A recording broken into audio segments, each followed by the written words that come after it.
Mais ça a permis effectivement de parler à nos partenaires, mais surtout d'identifier leurs besoins. Parce que vous savez, IPAR a décidé de faire de la prospective et surtout de la recherche stratégique qui ne soit pas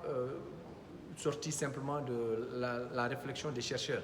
mais qui soit portée par les acteurs à la base, par les décideurs politiques. Donc nous partons des besoins et des préoccupations des acteurs, de nos partenaires, pour définir notre agenda de recherche. C'est pourquoi aujourd'hui, ce n'était pas qu'un lancement, c'était un lancement accompagné d'un panel animé par la directrice de recherche de IPAR, Dr Lortal, et ça a permis effectivement de passer en revue un certain nombre d'enjeux, justement sur comment aujourd'hui on peut allier la question du devenir des exploitations familiales et les systèmes alimentaires. Et comme vous le savez, nous sommes dans un contexte de changement climatique,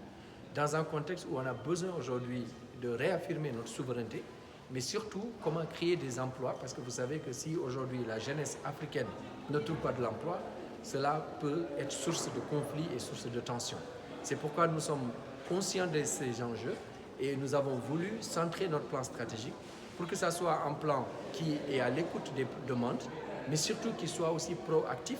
et capable justement de répondre à ces besoins et de les transformer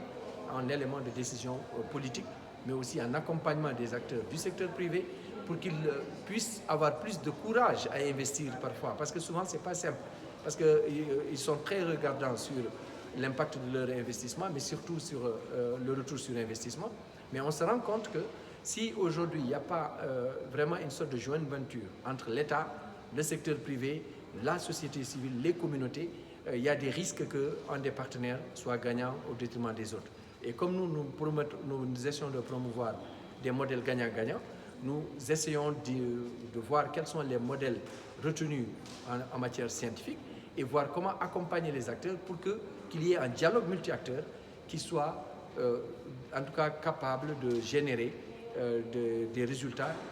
qui impactent positivement sur la vie de nos concitoyens.